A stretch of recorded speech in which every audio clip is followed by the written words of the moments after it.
ವ್ಯಾಖ್ಯಾಮುದ್ರಾಂ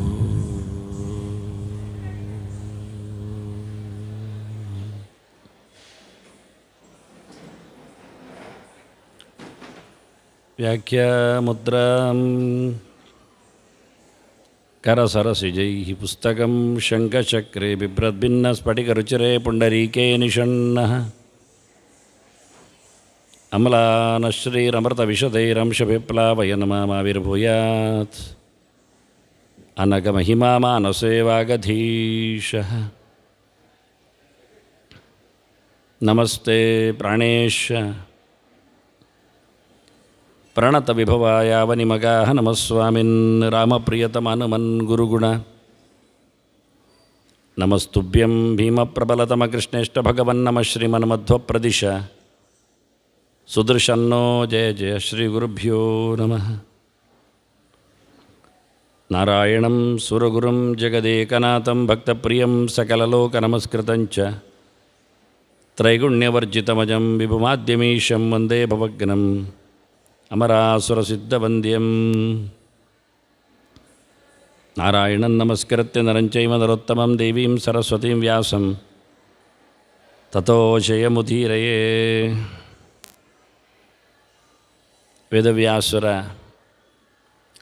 ಭಗವದ್ಗೀತೆಯ ಚಿಂತಕರಿಗೆ ವಂದನೆಗಳು.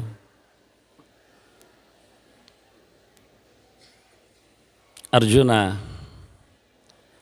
ಅದಾಗಲೇ ಮಹಾತಾಯಿಯ ದರ್ಶನ ಮಾಡಿ ಭವ್ಯ ನೆನೆಸಿಕೊಂಡ. ಏಕೆಂದರೆ ಅಧರ್ಮಾಭಿಭವಾತ್ ಕೃಷ್ಣ ಪ್ರದುಷ್ಯಂತಿ ಕುಲಸ್ತ್ರೀಯ ಅನ್ನುವ ಹಿನ್ನೆಲೆಯಲ್ಲಿ ಅರ್ಜುನನ ಸ್ತ್ರೀವೇಷ ಇದೆ. 2-3-4 ತಿಂಗಳಲ್ಲಿ ಅಜ್ಞಾತವಾಸ ಕಳೆದತ್ತು. ಅದಕ್ಕಿಂತ ಮೊದಲು ಅರ್ಜುನ ಹೆಣ್ಣಲ್ಲ, ಗಂಡು ಅಂತೂ ಅಲ್ಲವೇ ಅಲ್ಲ. ಅವನು ನಪುಂಸಕ, ಷಂಡ.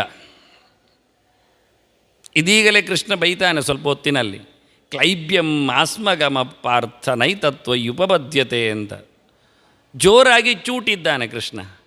ನೀನೆಂಥದ ನಪುಂಸಕನಾಗುವುದು ಅಂತ. ಮೊದಲೇ ಅದು ಆಗಿದ್ದವ, ಅದರ ಖಂಡಾಬಟ್ಟೆ ನೋವು ಸಂಕಟವನಿಗಿದೆ. ಅದಾಗಿ ಉರ್ವಶಿಯಿಂದಲೇ ಆತ ಹೊಡೆತವನ್ನು ತಿಂದತ್ತು. ಯಾವುದು ತಮ್ಮ ವಂಶದ ಮೂಲ ಕೇಂದ್ರವೋ, ಮೂಲ ಬಿಂದುವೋ, ಮೂಲ ಯೋನಿಯೋ ಅದನ್ನು ಕಂಡು ನಿಬ್ಬೆರಗಾಗಿ ಕಣ್ಣರಳಿಸಿ ಖುಷಿಪಟ್ಟವ, ಸಂಭ್ರಮಿಸಿಕೊಂಡವ ನಾರಾಯಣ. ಅವನ ಮಗನಾಗಿ ಬಂದವ ಬ್ರಹ್ಮದೇವ. ಅವನಿಗೆ ಮರೀಚಿ, ಅತ್ರಿ, ಅಂಗಿರಸ್ಸು ಮುಂತಾದ ಪ್ರಜಾಪತಿಗಳು ಮಕ್ಕಳಾಗಿದ್ದಾರೆ. ಅದರಲ್ಲಿ ಮರೀಚಿಯಲ್ಲಿ ಕಶ್ಯಪ ಹುಟ್ಟಿದ್ದಾನೆ. ಕಶ್ಯಪನಿಗೆ ಅದಿತಿಯಲ್ಲಿ ವಿವಸ್ವಾನ್, ಅರ್ಯಮ, ಪೂಷ ಮುಂತಾದ ಆದಿತ್ಯರು ಹುಟ್ಟಿದ್ದಾರೆ. ಆದಿತ್ಯ ಮಕ್ಕಳು ಆದಿತ್ಯರು. ಅದರಲ್ಲಿ ಪ್ರಧಾನನಾದವ ವಿವಸ್ವಾನ್, ಸೂರ್ಯ.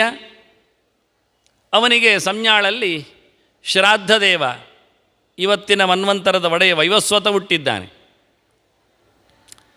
ಅವನಿಗೆ ಹೆಂಡತಿ ಕೇಳಲಿಕ್ಕೆ ಹೋಗಿ ಮಗಳು ಹುಟ್ಟಿದ್ದಾಳೆ, ಇಳಾ ಅಂತ. ಬಹಳ ಚಂದದವಳು. ವಸಿಷ್ಠರ ಪೌರೋಹಿತ್ಯದಲ್ಲಿ ಇತ್ತ ನಾವು ನಿನ್ನೆ ಕೇಳಿಕೊಂಡವು. ಚಂದ್ರ ಗುರು ಕಾಣಿಕೆ ಕೊಡಲು ಹೋಗಿ ತಾರೆಯನ್ನು ಪಡೆದತ್ತು. ಅಲ್ಲಿ ಒಂದು ಮಗು ಬಂದಿದೆ. ಅವನೇ ಬುಧ. ಬಹಳ ಚಂದದವ, ಮತ್ತೆ ತುಂಬ ಸೌಮ್ಯ, ತುಂಬ ಬುದ್ಧಿವಂತ. ಅವನು ಇಳೆಯ ಜೊತೆಯಲ್ಲಿ ಪುರೂರವಸ್ಸನ್ನು ಪಡೆದಿದ್ದಾನೆ, ಮಗನನ್ನು. ಬಹಳ ಚೆಲುವನಿದ್ದಾನೆ ಪುರೂರವಸ್. ಅವನ ಚೆಲುವಿಗಾಗಿಯೇ ಉರ್ವಶಿ ಅವನಲ್ಲಿ ಮನೆ ಮಾಡಿದ್ಲು. ಅಲ್ಲಿ ಹುಟ್ಟಿದವ ಆಯುಸ್. ಅವನ ಮಗನ ಹುಷ ಸ್ವರ್ಗವನ್ನಾಳಿದವ. ಅವನ ಮಗನೇ ಯಯಾತಿ, ನಮಗೊತ್ತು, ದೊಡ್ಡ ಚರಿತೆ ಮಾಡಿಕೊಂಡವ. ದೇವಯಾನಿಯನ್ನು ಪಡೆದವ, ಶರ್ಮಿಷ್ಠೆಯನ್ನು ಕೂಡಿದವ. ಅದುವೇ ಮುಂದುವರಿಕೆ ಯದು ಮತ್ತು ಪೂರ್ವಂಶ. ಒಂದೆಡೆ ಯಾದವರು ಕೃಷ್ಣ ಹುಟ್ಟಿದ್ದು, ಇನ್ನೊಂದೆಡೆ ಪಾಂಡವರು ಅರ್ಜುನ ಬಂದದ್ದು. ಇದು ವಂಶದ ಅವರ ಕ್ರಮ. ಅದನ್ನು ಕಂಡದ್ದವ. ಆಹಾ, ಎಲ್ಲಿದ್ದಾಳೆ ಉರ್ವಶಿ ಅಂತ ಹೇಳಿಕೊಂಡು ಮೊದಲ ಬಾರಿಗೆ ದಿವ್ಯವಾದ ನಮ್ಮೆಡೆಗೆ ತನ್ನ ಪಯಣವನ್ನು ಬೆಳೆಸಿದವಳು ಅಂಥೇಳಿ ಸಂಭ್ರಮಿಸಿಕೊಂಡಿದ್ದ, ಬಾಯಿ ತೆಗೆದಿದ್ದ, ಕಣ್ಣೋಡಿಸಿದ್ದ. ಆದರೆ ಆಕೆ ನನ್ನ ಸಹಜವಾದ ನಡೆ ಸ್ವರ್ಗದ ಬೆಡಗು, ಅದು ತಿನಿಸು ಅಂತೇಳಿ ಆಕೆಯ ಯೋಚನೆ, ಆಕೆಯ ಆಸೆ ಅದು ಕಮರಿದಾಗ ಶಪಿಸಿದಳು ಅವಳು, ನೀನು ನಪುಂಸಕನಾಗು ಅಂತ. ಗಾಬರಿ ಪಟ್ಟಿದ್ದ, ಆದರೆ ಅಷ್ಟೇ ಖುಷಿಪಟ್ಟಿದ್ದ. ಮಹಾತಾಯಿ ನಮ್ಮ ವಂಶದವಳು ಕೊಟ್ಟ ಮಾತದು, ಇರಲಿ ಏನೋ ಅಂತ. ಸರಿಯಾಗಿ ಅಜ್ಞಾತವಾಸಕ್ಕೆ ಬೇಕಾಯಿತು ಅವನಿಗೆ ವೇಷ ಮರೆಸಲಿಕ್ಕೆ, ಅದು ಅನುಕೂಲವೇ ಆಯಿತು. ಹಾಗೊಂದೊಮ್ಮೆ ಅಪ್ಸರೆಯರನ್ನು ಪಡಿಬೇಕಿದ್ದಿದ್ದರೆ ಮೊದಲ ತೀರ್ಥಯಾತ್ರೆಯಲ್ಲಿ ಅವನತ್ತು, ವನವಾಸದಲ್ಲಿ ಅಲ್ಲ. ಅದೇ ಚಿತ್ರಾಂಗದೆ ಉಲೂಪಿಯನ್ನು ಪಡೆಯುವ ಹೊತ್ತಿನಲ್ಲೇ, ಸುಭದ್ರೆಯನ್ನು ಪಡೆಯುವ ಹೊತ್ತಿನಲ್ಲಿ, ಅದಕ್ಕೂ ಮೊದಲೇ ಕನ್ಯಾಕುಮಾರಿಗೆ ಬಂದಾಗ 5 ಅಪ್ಸರೆಯರನ್ನು ಮೇಲೆ ಹಾಕಿದ್ದ ಮೊಸಳೆಯರನ್ನವರು. ಆ ಮೊಸಳೆಯರು ಋಷಿಯ ಶಾಪದಿಂದ, ಅಪ್ಸರೆಯರೇ ಮೊಸಳೆಯರಾದದ್ದು ಋಷಿಯ ಶಾಪದಿಂದ. ಅವರಿಗೆ ಋಷಿ ಹೇಳಿದ್ದ, ನಿಮ್ಮನ್ನು 5 ಒಟ್ಟಿಗೆ ಯಾರಾದರೂ ದಡಕ್ಕೆ ಹಾಕಿದರೆ ನೀವಾಗ ಮತ್ತೆ ಅಪ್ಸರೆಯರಾಗ್ತೀರಿ, ಶಾಪ ಮೋಕ್ಷ ಆಗ್ತದೆ ಅಂತ. ಹೀಗೆ ಮಿಂದಲು ಹೋದವನನ್ನು ಆ ಮೊಸಳೆಗಳು ಎಳೆದಾವೆ. ಇವು 5 ಮೇಲಕ್ಕೆ ಹಾಕಿಬಿಟ್ಟಿದ್ದಾನೆ. ಅಷ್ಟು ಭರಸ್. ಅಪ್ಸರೆಯರು ರೂಪವತಿಯಾಗಿ ಹೊರಟು. ಬೇಕಿದ್ರೆ ಅವರನ್ನೇ ಪಡಿಬೋದಿತ್ತು ಅವನಿಗೆ, ಅಪ್ಸರೆಯನ್ನು ಕಮ್ಮಿಯ. ಹಾಗಾಗಿ ಉರ್ವಶಿಯ ಬಗ್ಗೆ ಯೋಚನೆಯೇ ಇಲ್ಲದವ, ಶಾಪ ಪಡೆದರು ಮಾತಾಡಿಕೊಳ್ಳದವ. ಹಾಗಾಗಿ ಅಂತಹ ಅರ್ಜುನ ತಾನು ಪಟ್ಟ ಹೆಣ್ಣಿನ ಬಗೆಯನ್ನು, ಅದಾಗಲೇ ಬಹಳಷ್ಟು ಯೋಚನೆಗಳವನಿಗೆ ಬಂದೋಗಿವೆ. ಇತ್ತ ದೇವಯಾನಿಯ ಚರಿತೆ, ಸಿಕ್ಕಿದಳು, ದಕ್ಕಿದಳು, ತಪ್ಪಿದಳು, ಏಮಾರಿದಳು, ಎಲ್ಲಾಗಿದೆ ದೇವಯಾನಿ, ಎಲ್ಲವನ್ನು ತೋರಿಸಿಕೊಟ್ಟವಳು. ಅವಳು ಬಂದದ್ದು ಬಗೆಯೂ ಬೇರಿತ್ತು. ಅತ್ತ ಶುಕ್ರಾಚಾರ್ಯರಲ್ಲಿ ಮೃತ ಸಂಜೀವಿನಿ ವಿದ್ಯೆ, ಸತ್ತವರನ್ನು ಮತ್ತೆ ಬದುಕಿಸುವ ಕತೆ. ಅವರಾದರೂ ಅಸುರರ ಗುರುಗಳಾಗಿದ್ದಾರೆ. ಹಾಗಾಗಿ ಅಸುರರಲ್ಲಿ ಮತ್ತೆ ಹುಡ್ತಾನೇ ಇದ್ದಾರೆ. ಆ ವಿದ್ಯೆ ತಮಗೆ ಬೇಕು ಅಂತೇಳಿ ದೇವತೆಗಳು ಪಡೀಲಿಕ್ಕೆ ಗುರು ಬೃಹಸ್ಪತಿ ಆಚಾರ್ಯರ ಮಗನನ್ನು ಕಚನನ್ನು ಶುಕ್ರನಲ್ಲಿ ಕಲಿಸಲಿಕ್ಕೆ ಹೋಗಿದ್ದಾರೆ, ಹೊರಡಿಸಿದ್ದಾರೆ. ಬಹಳ ನಿಷ್ಠೆಯಿಂದ ಗುರುವಾಚಾರ್ಯರಲ್ಲಿ ನೆಲೆಗೊಂಡವ ಕಚ ಶುಕ್ರಾಚಾರ್ಯರಲ್ಲಿ ಶಿಷ್ಯವೃತ್ತಿಯನ್ನು ಮಾಡ್ತಾನೆ. ಶುಕ್ರಾಚಾರ್ಯರನ್ನು ಮೃತ ಸಂಜೀವಿನಿ ಮಂತ್ರವನ್ನು ಪಡಿಲಿಕ್ಕೋಸ್ಕರ ಇರಬೇಕಾದ್ರೆ ಅವರ ಮಗಳನ್ನು ಆದಷ್ಟು ಪ್ಲೀಸ್ ಮಾಡ್ತಾ ಇದ್ದ. ಅವಳು ಏನು ಹೇಳಿಕೊಡ್ತಾಳೋ, ಅವಳು ಏನು ಹೇಳ್ತಾಳೋ ಅದನ್ನು ತಂದು ಕೊಡುವುದು, ಹೂವನ್ನಾಗಲಿ. ಭಾರಿ ಇಷ್ಟ ಅಂತ ಅವಳಿಗೆ ಸಂಗೀತ ಎಲ್ಲ ಹಾಡ್ತಿದ್ದ, ಅವಳನ್ನು ಸಂತೋಷಗೊಳಿಸ್ತಿದ್ದ, ಕತೆ ಹೇಳ್ತಿದ್ದ, ಜೋಕ್ ಕಟ್ ಮಾಡ್ತಿದ್ದ. ಹಾಗಾಗಿ ತುಂಬ ಆತ್ಮೀಯವಾಗಿದ್ದ. ಯಾಕೆ ಅವನಿಗೆ ವಿದ್ಯೆ ಬೇಕು, ಅವಳಪ್ಪನ ಅನುಗ್ರಹ ಬೇಕು. ಆದರೆ ಅದನ್ನು ಮಿಸ್ಯೂಸ್ ಮಾಡಿಕೊಂಡ್ಳು ಅವಳು. ಕೊನೆಗೆ ಕಚ ಹೊರಟಾಗ, ವಿದ್ಯೆ ಸಿಕ್ಕಿದಾಗ, ನಿನ್ನನ್ನು ಮದುವೆ ಆಗಬೇಕು ಅಂದು. ಅದು ಹೇಗೆ ಆಗುತ್ತೆ ಅಂದು. ನಾನು ಆ ಯೋಚನೆಯಲ್ಲೇ ಇರಲಿಲ್ಲ. ನಾನು ಕೇವಲ ಗುರುಪುತ್ರಿ ಅಂತ ಹೇಳಿಕೊಂಡು ಅಷ್ಟೇ ತೂಕದಲ್ಲಿ ನಿನ್ನಲ್ಲಿ ವ್ಯವಹಾರ ಮಾಡಿದ್ದೇನೆ, ಆಗೋದಿಲ್ಲ ಅಂದು. ಭಾವನೆಗಳೇ ಇಲ್ಲ ಅಂದವ. ಅಲ್ಲ, ನನಗೆ ಬೇಕು, ಆಸೆ ಆಗಿದೆ, ನೀನು ಆಸೆಯನ್ನು ಮಾಡ್ಬೋದು ಅಂದು. ಆಗುವುದಿಲ್ಲ ಆಸೆ ಅಂದ. ಯಾಕೆಂದರೆ ನೀನು ಎಲ್ಲಿ ಹುಟ್ಟಿ ಬಂದಿದೆಯೋ ಅದೇ ಹೊಟ್ಟೆಯಲ್ಲಿ ನಾನು ಹುಟ್ಟಿದ್ದೇನೆ, ನಾನು ನಿನ್ನ ತಮ್ಮ ಆಗಬೇಕು ಅಂತ ಹೇಳಿಬಿಟ್ಟ. ಯಾಕೆಂದರೆ ಅವನು ಕೊನೆ ಹೊತ್ತಿನಲ್ಲಿ ಶುಕ್ರಾಚಾರ್ಯರಿಂದ ವಿದ್ಯೆ ಪಡಿಬಾರ್ದು ಅಂತ ಹೇಳಿ ಶುಕ್ರಾಚಾರ್ಯರಿಗೆ ಮಧ್ಯದೊಡನೆ ಕಚನನ್ನು ಸುಟ್ಟು ಬೂದಿ ಮಾಡಿ ಹಾಕಿ ಕುಡಿಸಿದ್ದಾರೆ ದೈತ್ಯರು. ಹಾಗಾಗಿ ಕಚ ಹೊಟ್ಟೊಳಗೆ ಹೋಗಿಬಿಟ್ಟಿದ್ದಾನೆ ಶುಕ್ರಾಚಾರ್ಯತ್ತು. ಕಚ ಹೊರಗೆ ಬಂದರೆ ಅಪ್ಪ ಸಾಯ್ತಾನೆ, ಶುಕ್ರಾಚಾರ್ಯ ಇಲ್ಲ ಆಗ್ತಾನೆ. ಇಲ್ಲ, ಕಚ ಒಳಗಿದ್ದರೆ ಕಚ ಸತ್ತು ಹೋಗ್ತಾನೆ, ವಿದ್ಯೆ ಸಿಗುವುದಿಲ್ಲ. ದೇವಯಾನಿಗೆ ಕಚ ಬೇಕೆ ಅಂತ ಹಠ ಮಾಡಿದ್ದಾಳೆ. ಕೊನೆಗೆ ವಿದ್ಯೆ ಹೇಳಿಕೊಟ್ಟು ಶುಕ್ರಾಚಾರ್ಯರು ತಾನು ಕಚನನ್ನು ಹೊರಗೆ ಹಾಕಿ ಸತ್ತು, ಕೊನೆಗೆ ಹೊರಗೆ ಬಂದವ ಕಚ ಮೊದಲ ಬಾರಿಗೆ ಶುಕ್ರಾಚಾರ್ಯರು ಕೊಟ್ಟ ಮೃತ ಸಂಜೀವಿನಿ ವಿದ್ಯೆಯನ್ನು ಅವರಿಗೆ ಪ್ರಯೋಗ ಮಾಡಿ ಬದುಕಿಸಿ ಓದ್ಕೊಂಡು ಹೋದ ವಿದ್ಯೆಯನ್ನು. ಹಾಗಾಗಿ ದೇವಯಾನಿಗೆ ಹೇಳಿದ, ನಾನು ನಿನ್ನ ಸಹೋದರ, ನೀನು ಯಾವ ಹೊಟ್ಟೆಯಲ್ಲಿ ಹೊರಟು ಬಂದಿದ್ದೀಯೋ, ಯಾವ ಶುಕ್ರನ ಮಗಳೋ, ನಾನು ಆ ಶುಕ್ರನ ಮಗ, ಆಗುವುದಿಲ್ಲ ಅಂದ. ನೀನು ಯಾವ ವಿದ್ಯೆಗೋಸ್ಕರ ಇಲ್ಲಿ ಬಂದು ನನ್ನನ್ನು ತಿರಸ್ಕರಿಸಿ ಹೋಗ್ತೀಯ, ನಿನಗದು ಕೈ ಕೊಡಲಿ ಅಂದ್ಲು. ಪರವಾಗಿಲ್ಲ, ನಾನು ಹೇಳಿಕೊಟ್ಟವನಿಗೆ ಕೆಲಸ ಮಾಡಿದರೆ ಸಾಕು, ನನಗೆ ಬೇಡ ಅಂದು. ಅದರಿಂದ ಕಚನ ಹೆಸರಿನಲ್ಲಿ ಯಾರೂ ಮತ್ತೆ ಬದುಕಲಿಲ್ಲ, ಬದುಕಿಸಲಿ ಆಗತ್ತೆ ಹೋಗಲಿಲ್ಲ. ಹೇಳಿಕೊಟ್ಟವರೆಲ್ಲ ಬದುಕಿದ್ದಾರೆ. ಆದರೆ ಅವನು ಹೇಳಿದ, ನೀನು ಹಠ ಮಾಡಿದ್ದರಿಂದ ನಿನಗೂ ನಮ್ಮ ಜಾತಿಯವರು ಬ್ರಹ್ಮಜಾತಿಯವರು ಮದುವೆ ಆಗದೆ ಹೋಗಲಿ ಹೇಳಿ ಶಾಪ ಹಾಕಿದ. ಹಾಗಾಗಿ ಯಯಾತಿಗೆ ದೇವಯಾನಿ ಸಿಕ್ಕಿತು. ನೋಡಿ, ಇದನ್ನೆಲ್ಲ ಗಮನಿಸ್ತಾ ಇದ್ದಾನೆ. ತನ್ನ ಹಿಂದಿನ ಚರಿತ್ರೆಯಲ್ಲಿ ಆಗಿರತಕ್ಕಂಥ ಹೆಣ್ಣಿನ ಭಯಾನಕತೆಗಳು, ಹೆಜ್ಜೆಗಳು, ವ್ಯತ್ಯಾಸಗಳು, ಚಿಂತನೆಗಳು, ಅದರಿಂದ ಆಗಿರತಕ್ಕ ಅಧ್ವಾನ, ಹೆಚ್ಚು ಕಡಿಮೆಗಳು, ಇಷ್ಟನ್ನೆಲ್ಲ ಯೋಚನೆ ಮಾಡಿಕೊಂಡು ಅರ್ಜುನ ಹೇಳ್ತಾನೆ, ಅಧರ್ಮಾಭಿಭವಾತ್ ಕೃಷ್ಣ ಪ್ರದುಷ್ಯಂತಿ ಕುಲಸ್ತ್ರೀಯ. ಎಷ್ಟು ಎತ್ತರದ ಹೆಣ್ಮಕ್ಕಳು ಎಲ್ಲಿ ಹೆಜ್ಜೆ ತಪ್ಪಿ ಬೀಳುತ್ತಾರೆ, ಸಮಾಜದಲ್ಲಿ ಯಾವ ರೀತಿಯಾಗಿ ನಾನು ಮತ್ತೆ ನಿಭಾಯಿಸಬೇಕಾಗ್ತದೆ. ಹೋರಾಟದ ಅಂಗಳದಲ್ಲಿ ಪಾಶುಪತಾಸ್ತ್ರವನ್ನು ತಂದು ಎಲ್ಲರನ್ನು ಹಿಮ್ಮೆಟ್ಟಿಸುವ ಅರ್ಜುನನ ಜವಾಬ್ದಾರಿ. ಧರ್ಮರಾಜ ಹೇಳ್ತಾನೆ, 1 ವರ್ಷ ಆಗಿದೆ ವನವಾಸದಲ್ಲಿ. ಆಗ ಭೀಮಸೇನ ಹೇಳಿದ, 1 ವರ್ಷ ಆಯ್ತಣ್ಣ. ಹೌದು, ಇನ್ನು ವನವಾಸ ಎಷ್ಟು ಉಂಟು ಕೇಳಿದ. 11 ವರ್ಷ ಉಂಟು. ಇಲ್ಲ, ಇನ್ನು 1 ತಿಂಗಳು ಅಂದ. ಅದೇ ಎಂಥದ್ದು ಮಾರಾಯರೆ ಅಂದ. ಯಾವತ್ತೂ ಹಾಗೆ ಯಜ್ಞಯಾಗಗಳಲ್ಲೆಲ್ಲ ವರ್ಷಗಳನ್ನು ತಿಂಗಳಲ್ಲಿ ಅಳೆಯುವ ಕ್ರಮ. 12 ತಿಂಗಳಾಯ್ತಲ್ಲ, ಈಗ 12 ವರ್ಷ ಆಯಿತು ಅಂತ ಅರ್ಥ. ಇನ್ನು 1 ತಿಂಗಳು ನಾವು ಅಜ್ಞಾತವಾಸ ಮಾಡಿದರೆ ಅಲ್ಲಿ ನಮ್ಮದು ಕರಾರು ಮುಗಿ. ಅವರು ಮಾಡಿದ್ದು ಮೋಸದಲ್ಲಿ, ನಾವು ಮೋಸ ಅಲ್ಲ. ನಮ್ಮದೆಲ್ಲ ಕತೆ ಉಂಟು, ಮಾಸ ವೈ ವರ್ಷ ಅಂತ ಹೇಳಿಕೊಂಡೆಲ್ಲ ಲೆಕ್ಕಾಚಾರ ಉಂಟು. ಹಾಗೆ ಆ ಲೆಕ್ಕಾಚಾರದಂತೀಗ 12 ತಿಂಗಳು ಮುಗಿದಿದೆ, 12 ವರ್ಷ ಆದ ಹಾಗೆ ಅದು ಕ್ರಮ. ಇನ್ನು 1 ತಿಂಗಳು ಮಾಡುವ ಅಜ್ಞಾತವಾಸ, ಮತ್ತೆ ಹೋರಾಡಲಿಕ್ಕೆ ಹೋಗುವ, ಕೊಡಲಿಕ್ಕೆ ಕೇಳುವುದು, ಕೊಡದಿದ್ದು ಗುದ್ದುವುದು ಅಂದ ಭೀಮಸೇನ. ಹಾಗೆ ಧರ್ಮರಾಜ ಹೇಳ್ತಾನೆ, ನೀನೆಲ್ಲ ಹೇಳುವುದು ಸರಿ, ಆದರೆ ಹೋರಾಟದ ಅಂಗಳದಲ್ಲಿ ನೀನು ಹಿರಿಯರೆಲ್ಲ ಕಂಡು ನಿನ್ನ ಧರ್ಮ ಅಂತ ಹೇಳಿಕೊಂಡು ಸುಮ್ಮನಾಗ್ತಿ. ನಿನ್ನಲ್ಲಿ ಶಸ್ತ್ರಗಳ ಪ್ರಯೋಗಗಳ ವ್ಯವಸ್ಥೆ ಜಾಸ್ತಿ ಇಲ್ಲ. ಮತ್ತೀಗೇನು ಮಾಡೋದು? ಅರ್ಜುನನನ್ನು ಕಲಿಸಿ ನಾವು ತಯಾರು ಮಾಡಬೇಕು. ಅರ್ಜುನ ಕೂಡಲೇ ತಯಾರಾಗ್ತಾನ? ಇಲ್ಲ, ಹೋಗಿ ಮತ್ತೆ ಕಲಿತು ಅಸ್ತ್ರ ಪಡೆದು ದೇವತೆಗಳ ಅನುಗ್ರಹ ಪಾತ್ರನಾಗಿ ಬರಬೇಕು. ಕಮ್ಮಿ ಅಂದರೆ 5 ವರ್ಷ ಬೇಕಾಗ್ತದೆ. ಹಾಗಾಗಿ ತಡವೇ ಆಗಲಿ, ವರ್ಷದ ಲೆಕ್ಕಾಚಾರ ಇರಲಿ, ನಾನು ಅರ್ಜುನನ್ನು ಕಳಿಸ್ತೇನೆ ಹೇಳಿ ವೇದವ್ಯಾಸರಿಂದ ಕಲಿತು ಅರ್ಜುನನಿಗೆ ಮಂತ್ರೋಪದೇಶ ಮಾಡಿ ಅರ್ಜುನ ಹೋಗಿ ಕೈಲಾಸದಲ್ಲಿ ನಿಂತು, ಅದೇ ಕಿರಾತಾರ್ಜುನಿಯನ್ನು ನಡೆದ ಕತೆ. ಶಿವನೇ ಕಿರಾತನಾಗಿ ಬಂದು ಅವನನ್ನು ಪರೀಕ್ಷೆ ಮಾಡಿ ಅಸ್ತ್ರ ಕೊಟ್ಟ ಕತೆ. ಇಷ್ಟೆಲ್ಲ ಮಾಡಿ ದೇವತೆಗಳಿಂದೆಲ್ಲ ಅಸ್ತ್ರವನ್ನು ಪಡೆದು ಅಲ್ಲಿ ನಿವಾತಗೋಚರನ್ನು ಕೊಂದು ಸ್ವರ್ಗದ ಸಿಂಹಾಸನವನ್ನು ಏರಿ ಅರ್ಜುನ ಬಂದಿದ್ದಾನೀಗ.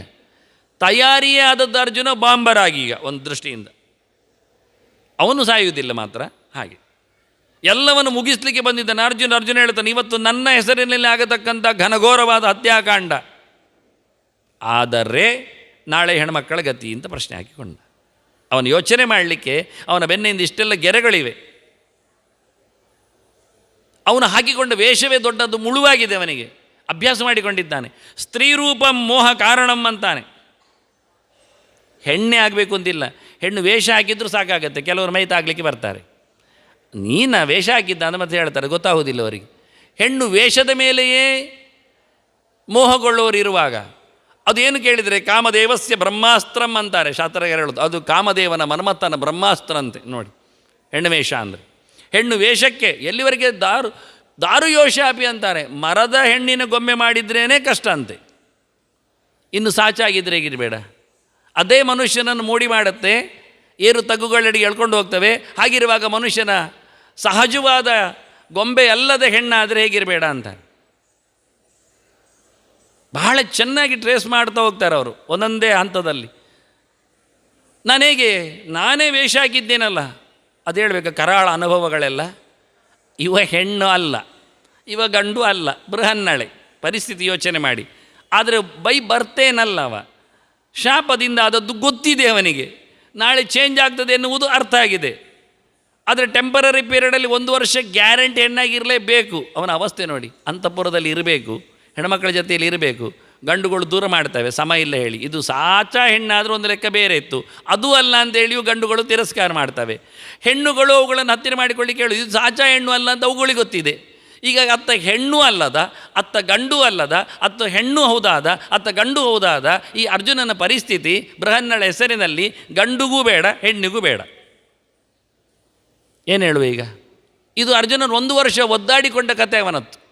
ಇಷ್ಟರಾಗಿಯೂ ಅಜ್ಞಾತವಾಗಿ ಉಳಿಬೇಕು, ಮತ್ತೆ ತನ್ನತನವನ್ನು ಮರೆಯಿಸಿಕೊಳ್ಬೇಕು. ಅವ್ರು ಹೇಳಿಕೊಟ್ಟ ಕೆಲಸ ಮಾಡಬೇಕು. ಹುಡುಗಿಯರಿಗೆ ಕುಣಿತದ ಪಾಠಗಳನ್ನೆಲ್ಲ ಹೇಳಿಕೊಡಬೇಕು. ಸರಿ ಮಾಡದಿದ್ದವುಗಳು ಕೈ ತಿರುಗಿಸಿ ಕೈ ಮೇಲೆ ಮಾಡಿ ಎಲ್ಲ ಹೇಳಿಕೊಡಬೇಕಾಗ್ತದೆ. ಅದು ಹಾಗಲ್ಲ, ಹೀಗೆ ನೋಟ ಹೀಗಿರ್ತದೆ. ಕೈ ಮಾಡುವಾಗ ಅದನ್ನು ಕಣ್ಣು ದೃಷ್ಟಿ ಅಲ್ಲಿ ಓಡಿಸಬೇಕು, ಈ ಕೈ ಮಾಡುವ ಈ ಕಣ್ಣು ಅವರನ್ನು ಮುಟ್ಟದೆಲ್ಲ ಆಗ್ತದ. ಆದ್ದರಿಂದ ಹೇಳಿದ, ನಾನು ಹಾಕಿಕೊಂಡ ವೇಷಕ್ಕೆ ನನಗೇನೇ ಹೆಸಿಗೆ ಆಗ್ತಿತ್ತು. ಇನ್ನು ಅಲ್ಲಿದ್ದ ಪರಿಸ್ಥಿತಿ ನೋಡಿದರೆ ಕೀಚಕನ ಸಂಹಾರ ಬೇರೆ ಆಗಿದೆ, ಅದನ್ನು ಗಮನಿಸಿದ್ದಾರೆ. ಎಲ್ಲ ಎಷ್ಟು ಕೀಟಲೆ ಮಾಡಿದೆ ಅಂದರೆ ಸೌರಂದ್ರಿ ಸುಂದರೀ ಚಾಪಿ ವಲಲಶ್ಚಾಪಿ ಸುಂದರ. ಆವತ್ತಿನ ಮಾತುಕತೆಗಳು. ಇವಳು ಸೈರಂದ್ರಿ ಭಾರಿ ಚಂದ ಇದ್ದಾಳೆ, ತುಂಬ ಚೆಲುವೆ ಇದ್ದಾಳೆ. ಗೊತ್ತು ತಾನೆ ವಿರಾಟನದ್ದು ಕೀಚಕನದ್ದೆಲ್ಲ. ಅವಳು ಹೇಳ್ತಾಳೆ, ನನ್ನ ಕೈ ನೋಡಿ ಅಂತಾಳೆ. ಎಂಥದ್ದು? ಕೈ ಎಲ್ಲ ಬೊಬ್ಬೆ ಬಂದಿದೆ, ಗುಳ್ಳೆ ಎದ್ದಿದೆ, ಬಾವು ಆಗಿದೆ. ಯಾಕೆ ಹೇಳಿದೆ? ಅವಳೇ ಗಂಧ ತೇಯಬೇಕಂತೆ. ಅವಳು ತೇದ ಗಂಧವೇ ವಿರಾಟ ರಾಜನಿಗೆ ಬೇಕಂತೆ. ನೋಡಿ ಎಂಥ ವಿಚಿತ್ರ, ಬೇರೆ ಯಾರದ್ದಾಗುವುದಿಲ್ಲಂತೆ. ಇಷ್ಟೆಲ್ಲ ಹೇಳ್ತಾಳೆ, ನನ್ನ ಪರಿಸ್ಥಿತಿ ನೋಡಿ ಅಂತ. ಪ್ರತಿನಿತ್ಯದ ಕಥೆಗಳಿವು. ಅದರಲ್ಲಿಯೂ ಮತ್ತೆ ತಮಾಷೆ ಮಾಡ್ತಾರೆ. ಅವ ವಲಲ, ಭೀಮಸೇನ ಅಡುಗೆಯವ. ಇವ್ರು ಹೇಳಿದಂತೆ, ಅವನು ಭಾರಿ ಚಂದ ಇದ್ದಾನೆ, ಈ ಸೈರಂದ್ರಿ ಬಾಯಿ ಚಂದ ಇದ್ದಾಳೆ. ಮತ್ತೆ ಮುಂದೆ ಗೆರೆ ಇಲ್ಲ. ಅದು ಡ್ಯಾಶ್. ಡ್ಯಾಶ್ ಅಂದರೆ ಏನು? ಸೈಲೆಂಟ್ ಯಾವತ್ತೂ ಜಾಸ್ತಿ ಮಾತಾಡ್ತದೆ ಅಂತ ಅರ್ಥ.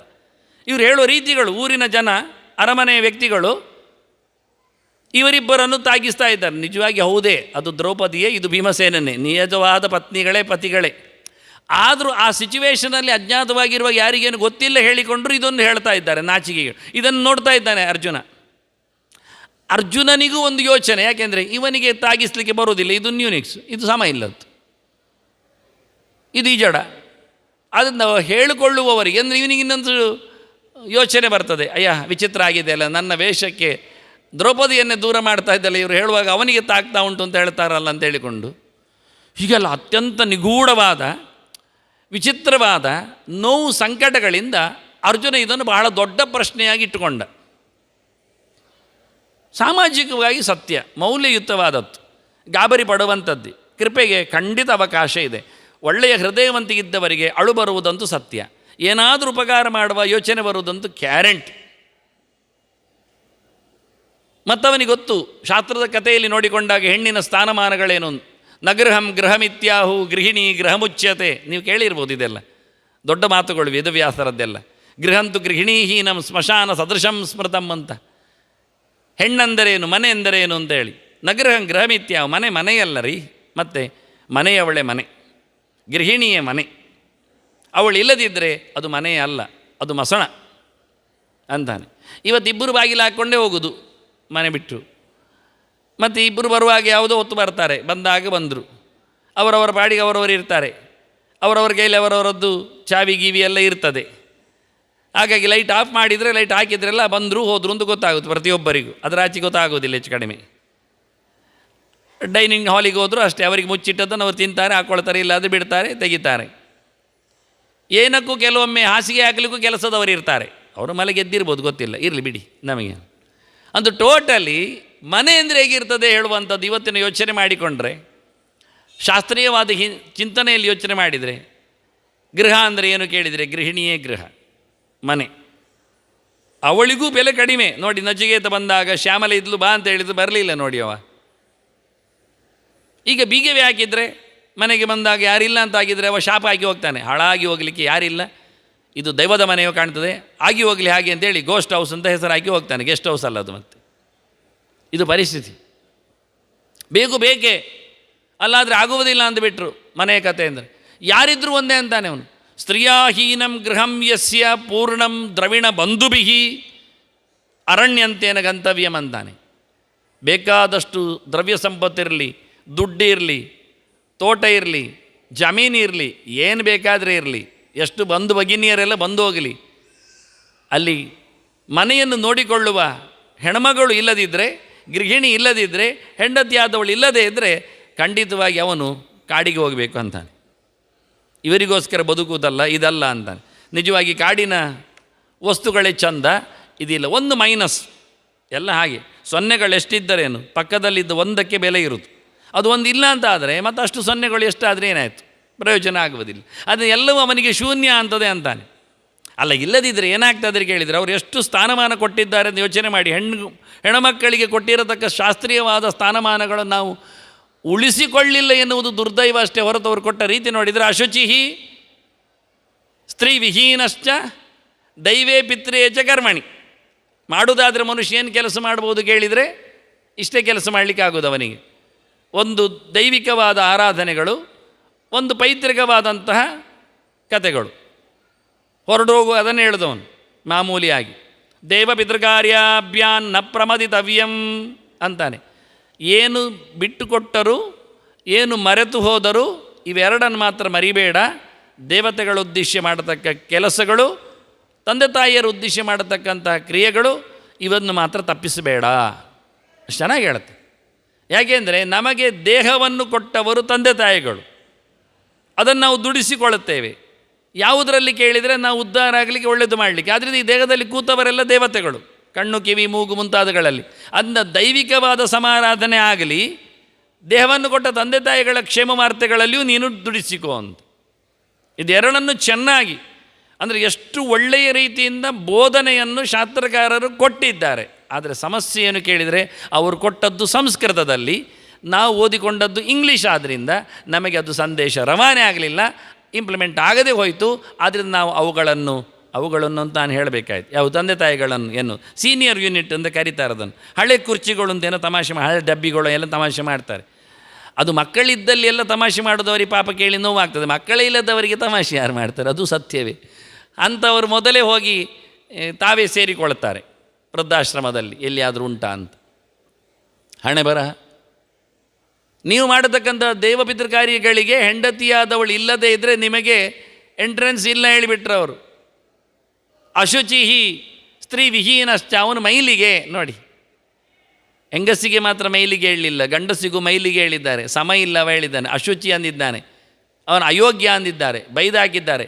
ದೇವಪಿತೃ ಕಾರ್ಯವನ್ನು ಮಾಡಬೇಕಾದ್ರೆ ಹೆಂಡತಿಯಾದವಳು ಇರಬೇಕು ಅಂತ.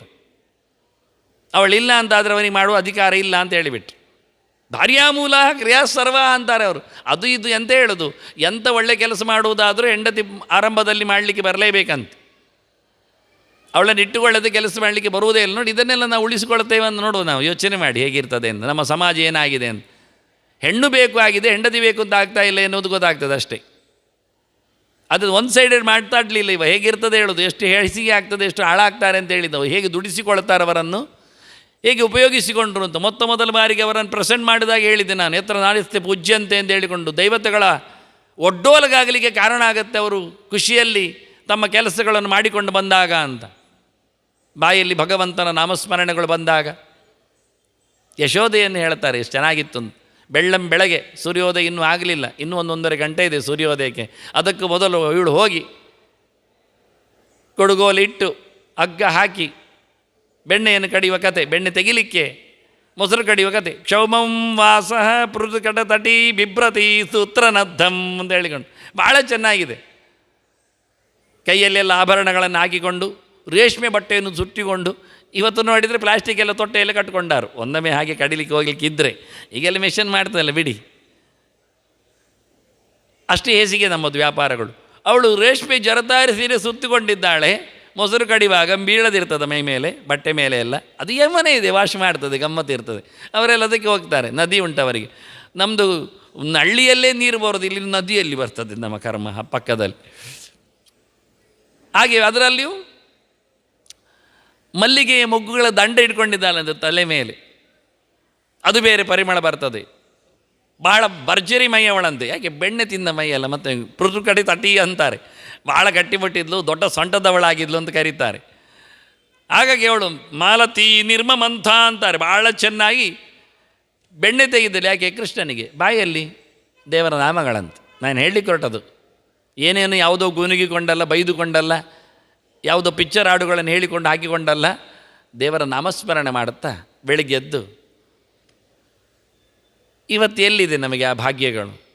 ಇವತ್ತು ಸೋರ್ಸ್ಗಳಿವೆ, ಉಪಯೋಗಿಸಲಿಕ್ಕೆ ಬೇಕಾದಷ್ಟು ಮೀಡಿಯಮ್ಸ್ಗಳಿವೆ, ಮಾಧ್ಯಮಗಳಿವೆ. ಆದರೆ ನಾವು ಅದನ್ನು ಹಾಕಿಕೊಳ್ಳುವುದಿಲ್ಲ, ಏನೋ ಬೇರೆ ಏನೋ ಹಾಕ್ಕೊಳ್ತೇವೆ. ಇಲ್ಲಿ ಕೂತಾಗಲೇ ಮೊಬೈಲೆಲ್ಲ ನೋಡ್ತಾ ಇರ್ತಾರೆ ಜನ. ಕಿವಿ ಇದ್ದರೂ ಕೇಳಲಿಕ್ಕೆ ಕಷ್ಟ ಆಗ್ತದೆ ಅಂದಾಗ ಇನ್ನೇನು ಹೇಳಬೇಡ ನಾನು. ಏನು ಮಾಡಲಿಕ್ಕೆ ಬರುತ್ತೆ? ನಾನು ನೋಡ್ತೇನೆ ಕೃಷ್ಣನ ಕ್ಯೂ ಅಲ್ಲಿ ಒಂದು ಬಾಯಲ್ಲಿ ಕೃಷ್ಣ ಕೃಷ್ಣ ಆದರೂ ಬರುವುದಿಲ್ಲ. ಹೋಗ್ತಾರೆ. ನಿಜವಾಗಿ ಒಂದಲ್ಲ 10 ಪಾಲು ಒಂದೊಮ್ಮೆ ಕ್ಯೂ ಉದ್ದ ಆದರೂ ಇವ್ರಿಗೇನು ಬೇಜಾರಾಗೋದಿಲ್ಲ. ಯಾಕೆಂದರೆ ಮೊಬೈಲಲ್ಲಿ ಒಕ್ಕಲಿಕ್ಕೆ ಉಂಟು, ಸಿಗ್ತಾನೇ ಇರ್ತದೆ. ಎಲ್ಲಿಯಾದರೂ ಒಂದೊಮ್ಮೆ ನಾವು ಜಾಮರ್ ಹಾಕಿದರೆ ಅವರು ಜಾಮ್ ಆಗ್ತಾರೆ ಅಷ್ಟೆ. ಮೈನ್ ಮಾಡಬೇಕಾದ್ದು ಆಸುಪಾಸಿರೋ 100 ಮೀಟರ್ ವ್ಯಾಪ್ತಿಯಲ್ಲಿ ಜಾಮರ್ ಹಾಕಿಬಿಟ್ರೆ ಇವರು ಬೆಬತ್ತಾರೆ. ಆಗ ಯಾರಿಗೂ ಬೇಜಾರಾಗೋದಿಲ್ಲ. ಇದ್ದಲ್ಲೇ ಹೊರಗ್ತಾರೆ, ಇದ್ದಲ್ಲೇ ಕೂತ್ಕೊಳ್ತಾರೆ. ಎಷ್ಟು ಗಮ್ಮತ್ತು ಹೋಗ್ತಾರೆ ಅಂದರೆ ಅವರು. ಒಂದು ಕೃಷ್ಣನ ನಾವು ಎಷ್ಟು ಖುಷಿಯಲ್ಲಿ ಇರಲಿ ಹೇಳಿಕೊಂಡು ಗೀತೆಯ ಪ್ರತಿ ಶ್ಲೋಕವನ್ನು ಬ್ರಾಡ್ಕಾಸ್ಟ್ ಮಾಡಿ ಆಯಿತು. ಅದನ್ನು ಹರಿದಾಕಿದ್ರು. ವಿಷ್ಣು ಸಹಸ್ರನಾಮದ ನೇಮ್ಗಳನ್ನು, ನಾಮಫಲಕಗಳನ್ನು ಹಾಕಿ ಆಯಿತು. ಓದಿಕೊಂಡು ಅದನ್ನು ಕಣ್ಣಿಗೆ ಕಾಣುವಾಗೆ ಅಡ್ಡ ಬರುವಾಗೆ ಹಾಕಿದ್ದೇವೆ. ಅದು ಕೆಲವೆಲ್ಲ ಇಷ್ಟಾಗಿ ಗೋಡೆಗಳಲ್ಲೆಲ್ಲ ಗುಂಡಪ್ಪ ಬೆಳ್ಚಪ್ಪ ಎಲ್ಲ ಹೆಸರುಗಳೆಲ್ಲ ಕೆತ್ತಿ ಹೋಗ್ತಾರೆ, ಪುರುಸೋದು ಅದೆಲ್ಲ ಮಾಡ್ತಾರೆ. ಅದನ್ನು ಮಾಡಿದವ ಹಿಂದೆ ಬಂದವ ಯಾರೋ ಒಬ್ಬ ಹೇಳಿದ್ದಂತೆ, ಪಿಕ್ನಿಕ್ ಈ ಹುಡುಗಿಯನ್ನು ಮೊದಲಿಗೆ ಕರ್ಕೊಂಡು ಬಂದಾಗ ನಾನು ಕೃಷ್ಣಮಠ ತೋರಿಸ್ತೇನೆ ಬಾ ಅಂತೇಳಿ, ನಂದೆಲ್ಲ ಹೆಸರಲ್ಲಿ ಉಂಟಂದಂತ. ಆಯಿತು ಒಂದು ಇವಳು ಪಾಪ ಹೌದೇ ಏನು ಹೇಳಿಕೊಂಡು, ಇವ ಬರೆದದ್ದೇನು ಸತ್ಯ ಇತ್ತವತ್ತು. ಅವನ ಹೆಸರು ಹಾಕಿದ್ದಾನೆ, ಏನು ಪಚ್ಚು ಏನು ಹಾಕಿದ್ದಾನೆ, ಪ್ರಸನ್ನ ಕರಿದಾನೆ ಹಾಕಿದ್ದು ಗೊತ್ತಿಲ್ಲ, ಹಾಕಿದ್ದಾನೆ. ಅದರ ಪಕ್ಕದಲ್ಲಿ ಮತ್ತಬೋದವ ಇವ ಆ ಮಗ ಅಂತ ಹಾಕಿ ಹೋಗಿದ್ದಾನೆ. ಅವಳಿಗೆ ತೋರಿಸುವಾಗ ಇವನಿಗೆ ಸಂಕಟ ಇದೆಲ್ಲ ಸ್ವಲ್ಪ ಹೊತ್ತಿನಲ್ಲಿ ಇನ್ನೂ ಸುಮಾರು ಬೀಳ್ತದೆ ಅಷ್ಟೋತ್ತರ ಶತನಾಮಗಳು. ಬರೆಯುವುದು ಬೇಕು ಇನ್ನು ಚಾಳಿ ನಿಮಗೆ, ಹಾಗೆ ಆಗಬೇಕು. ಅದನ್ನು ಎಲ್ಲ ವ್ಯಾಟ್ಸಾಪಲ್ಲಿ ಹಾಕಿ ತೋರಿಸಿಕೊಡುವೆ ಹಾಕಿ ಬಂದವರ ಕತೆ. ದೇವರ ನಾಡು, ದೇವರ ಗೂಡು, ದೇವರ ಬೀದಿ ಅಂದಾಗ ಯೋಚನೆ ಬರಬೇಕು, ನಾವು ಹೇಗಿರಬೇಕು, ನಾವೇನು ಮಾಡಬೇಕು. ಅಲ್ಲಿ ಅಕ್ಕಪಕ್ಕದಲ್ಲಿ ಬೋರ್ಡ್ ಕೆಲವಿರ್ತದೆ, ಇದು ಪವಿತ್ರ ದಾಣ, ಇಲ್ಲಿ ಹುಚ್ಚು ಒಯ್ಯಬೇಡಿ. ನಾಚಿಗೆ ಆಗ್ತದೆ ಕೆಲವೊಮ್ಮೆ, ಅದನ್ನು ನೋಡಿಯೇ ಕೆಲವರಿಗೆ ಹುಚ್ಚು ಬರ್ತದೆ, ಆ ಗೋಡೆಗೆ ಬಿಡ್ತಾರೆ ಅವರು. ಅಂದರೆ ನಮ್ಮ ಸಂಸ್ಕೃತಿ, ಯಾಕೆಂದರೆ ನಮ್ಮ ಸಂಸ್ಕೃತಿ ಎಷ್ಟು ಹದಾಗಿದೆ, ಹೆಸಿಗೆ ಆಗಿದೆ ಹೇಳಿದ್ದು ನಾನು. ಅವರು ಕೊಟ್ಟಿರತಕ್ಕ ಮೌಲ್ಯಯುತವಾದ ಸಂದೇಶಗಳೆಲ್ಲ ಗಾಳಿಗೆ ಹಾರಿ ಹೋಗಿವೆ. ಅನುವಾದಕರ ಕೈಯಲ್ಲಿ ಅದು ಬರಲಿಕ್ಕೆ ಒಪ್ತಾ ಇಲ್ಲ. ಅದು ಕಟುವಾಗ್ತದೆ, ಅದು ನಿಷ್ಠುರವಾಗ್ತದೆ. ಹಾಗೆಲ್ಲ ನೀವು ಹೇಳಬಾರ್ದು, ಜನ ಪಾಪ್ಯುಲರ್ ಆಗೋದಿಲ್ಲ. ಯಾರಿಗೆ ಬೇಕ್ರಿ ಪಾಪ್ಯುಲಾರಿಟಿ? ಸುಮ್ಮನೆ ಸಿದ್ಧಾಂತವನ್ನು ನೇರ ಹೇಳುವಲ್ಲಿ ಮಾತ್ರವೇ ಪ್ರೀತಿ ಇರುವುದು. ಅದರಲ್ಲಿ ಮತ್ತೆ ತಿರುಚಿ ಜನರಿಗೆ ಇಷ್ಟ ಆಗುವುದನ್ನಷ್ಟೇ ಹೇಳಿ ಕತ್ತರಿಸಿಕೊಂಡು ಅದು ಯಾಕೆ ಹೇಳಿ ಪ್ರಯೋಜನ ಏನು? ನೇರ ಹೇಳಿದರು ಅವರು. ನೇರವಾಗಿ ಹೇಳಿ, ನಾನು ಸ್ತ್ರೀಯಾವಿಹೀನ ಇಂಪಾರ್ಟೆನ್ಸ್ ಕೊಟ್ಟವನೇ ಮೊದಲು ಶಬ್ದ ಹಾಕಿದ, ಹೆಣ್ಣುಮಗಳು ಮನೆಯೊಳಗೆ ಇಲ್ಲದಿದ್ದಲ್ಲಿ ಅಂದ. ಏನು ಮಾಡಲಿಕ್ಕೆ ನಿನಗೆ ಅಧಿಕಾರ ಇಲ್ಲ, ಕಾಡಿಗೆ ಹೋಗೋದು ಚಂದ ಅಂದ. ನಿಮ್ಮ ಕೆಲಸಕ್ಕೆ ಅವಳು ಬರಬೇಕಲ್ವಾ?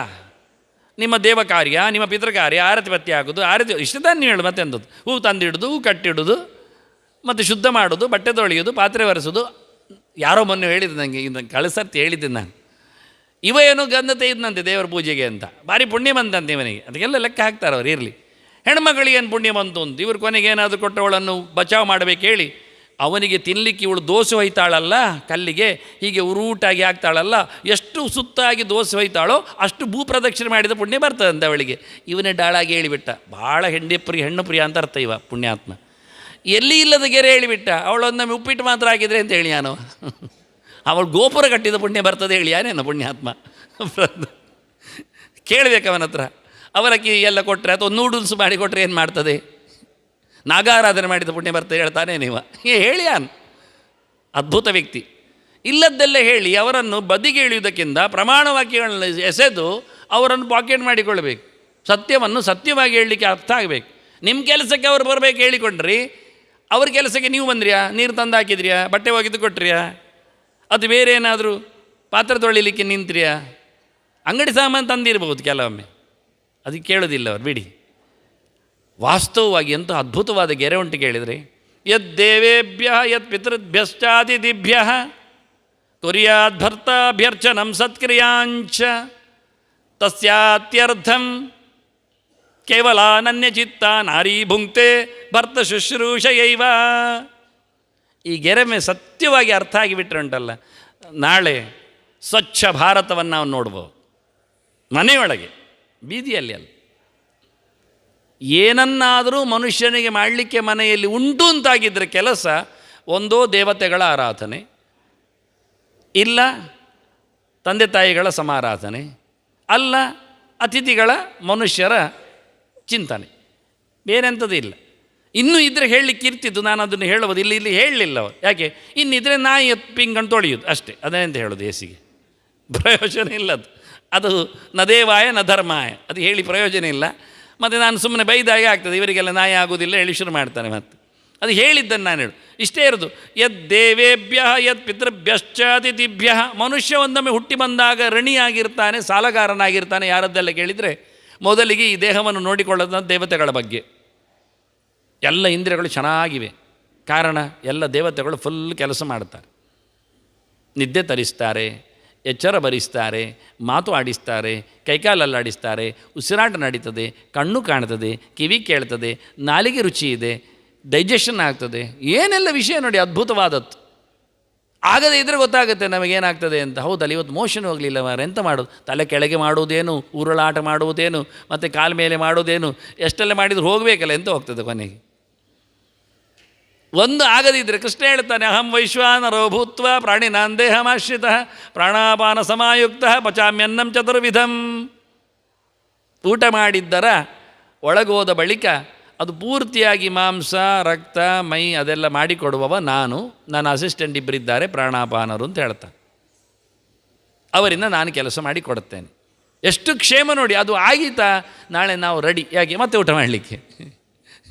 ಇಲ್ಲಾದರೆ ಡಾಕ್ಟ್ರ್ ಹೇಳ್ತಾರೆ ಡೈಜೆಷನ್ ಸಮ ಆಗಲಿಲ್ಲ, ಎಂಥದ್ದು ಜಾಮ್ ಆಗಿದೆ, ಒಂದು 3 ಗಂಟೆ ಏನು ತಿನ್ನಬೇಡಿ ಅಂತ. ಆದರೂ ಆಚೆ ಹೋಗಿ ಎಂತಾದ್ರೂ ಉಂಟ ತಿನ್ನಲಿಕ್ಕೆ ನೋಡ್ತಾನೆ, ಯಾರಾದರೂ ತಂದದ್ದುಂಟ ಅಂತ. ಇಷ್ಟು ಅದ್ಭುತವಾಗಿ ನಮ್ಮನ್ನು ದುಡಿಸಿಕೊಳ್ತಾನೆ, ಬದುಕಿಸ್ತಾನೆ ಭಗವಂತ ಅಂತ ದೇವತೆಗಳ ಶಕ್ತಿಗಳಿಂದ ಎಲ್ಲದರಲ್ಲಿಯೂ. ಅದನ್ನು ನಾವು ದೇವ ಸಮಾರಾಧನೆ ಮಾಡೋದ್ರಲ್ಲಿ ತಪ್ಪಿಲ್ಲ. ಅದು ಋಣವನ್ನು ಪರಿಹಾರ ಮಾಡಿಕೊಳ್ಳೋದು ಸಮವೇ. ಇತ್ತ ನೋಡಿದರೆ ದೇವ ಕೊಟ್ಟ ತಂದೆ ತಾಯಿಗಳ ಬಗ್ಗೆ ಹೇಳಿದೆ ನಾನು. ಅವ ಎಲ್ಲ ಊರೆಲ್ಲ ತಿರುಗಿಸಿ ಕ್ಷೇತ್ರಗಳನ್ನೆಲ್ಲ ಸಂದರ್ಶನ ಮಾಡಿಸಿ ಅಮ್ಮ ನನ್ನ ಬಂದು ಕೇಳಿದ್ದಂತೆ, ಅಮ್ಮ ನಿನ್ನ ಋಣ ಪರಿಹಾರ ಆಯಿತಾ ನನ್ನನ್ನು ಎತ್ತು ಹೊತ್ತದ್ದಕ್ಕೆಲ್ಲ? ಅವಳು ಹೇಳಿಲ್ಲಂತೆ, ಆಯಿತು ಮಗ, ನಾನು ನಿನ್ನನ್ನು ಹೊಟ್ಟೆಯಲ್ಲಿ 9ನೇ ತಿಂಗಳಲ್ಲಿ ಹೊತ್ತಿರುವಾಗ ಒಂದು ದಿವಸ ಕರೆಂಟ್ ಇರಲಿಲ್ಲ, ನಳ್ಳಿಯಲ್ಲಿ ನೀರು ಬರಲಿಲ್ಲ, ಕೊಡಪಾನ ಇಟ್ಕೊಂಡು ಬಾವಿಯಿಂದ ನೀರು ತಂದಿದ್ದೇನೆ. ಅದು ಒಂದು ಬಾವಿ ನೀರು ತಂದದ್ದು 4 ಮೆಟ್ಟಲು ಮನೆಯಲ್ಲಿ ಉಂಟು ಹತ್ತಲಿಕ್ಕೆ. ಆಗ ಎಷ್ಟು ನನಗೆ ಸುಸ್ತಾಗಿದೆ, ಅದು ಈಗ ಸಮ ಆಯಿತು, ಪರಿಹಾರ ಆಯಿತು ಹೇಳಿದ್ಲಂತೆ. ಒಂದು ದಿನದ್ದು ಹೊಟ್ಟೆ ತುಂಬಿಕೊಂಡದ್ದು 9ನೇ ತಿಂಗಳಿದ್ದು, ಒಂದು ಕೊಡಪಾನ ತಂದದ್ದರ ಋಣ ಪರಿಹಾರ ಆಯಿತು ಅಂತ. ಇನ್ನೆಂತ ಹೇಳೋದು, ಇನ್ನೆಂತ ಮಾಡಲಿಕ್ಕಿರ್ತದೆ? ಪಿತೃಋಣ ಮಾತೃಋಣ ಅಂದರೆ ಮುಗಿಯುವಂಥದ್ದಲ್ಲ ಅಂತ. ಕರ್ಣನಲ್ಲಿ ಕೃಷ್ಣ ಹೇಳಿದ ನೋಡಿ, ನೀನು ಯಾರು ಗೊತ್ತಾ? ಗೊತ್ತು ಅಂದವ. ನೀನು ಕೌಂತೆಯ, ಸರಿ. ನೀನು ರಾಧೆಯಲ್ಲ, ಅಲ್ಲಪ್ಪ. ಹಾಗಾದರೆ ಬಂದು ಬಿಡು ಪಾಂಡವರ ಪಾಳೆಯಕ್ಕೆ. ಬರುವುದಿಲ್ಲ ಕೃಷ್ಣ. ಯಾಕೆ ಬರುವುದಿಲ್ಲ? ಸಾಮೇ ಮೂತ್ರಂ ಪುರೀಶಂಚ ಪ್ರತಿಜಗ್ರಾಹ. ಅಮ್ಮ ನನ್ನದು, ರಾಧೆ ಅವಳು ನನ್ನ ಮಲಮೂತ್ರವನ್ನು ಬಾಚಿದ್ದವಳು. ನಾನು ಹೇಗೆ ಅಮ್ಮ ಅಲ್ಲ ಹೇಳಿ ಅಂದ. ಕೃಷ್ಣ ಕೇಳಿಸಿದ್ದು ನಿಮಗೆ ಹೇಗಿರ್ತದೆ ಅಂತ. ಕೃಷ್ಣನಿಗೆ ಜನ ಕಮ್ಮಿ ಏನಲ್ಲ, ಅದರ ವ್ಯಕ್ತಿಯ ವ್ಯಕ್ತಿತ್ವದ ಹೊನಲು ಹೇಗಿರಬೇಕು ಅಂತ ತೋರಿಸಿಕೊಡ್ಬೇಕಲ್ಲ ಅವನ ಬಾಯಲ್ಲಿಯೇ. ಅಂದರೆ ವೈಟ್ ಎಷ್ಟಾಯಿತು ಗೊತ್ತಾಯ್ತಲ್ಲ ಈಗ ನಮಗೆ. ಅದರಿಂದ ಯದ್ ದೇವೇಭ್ಯ ಯತ್ ಪಿತೃಭ್ಯಶ್ಚ ಅತಿಥಿಭ್ಯ. 3ನೇದ್ದು ಮನುಷ್ಯರಣ. ನಾವು ಸಮಾಜ ಜೀವಿಗಳು, ಸಂಘ ಜೀವಿಗಳು.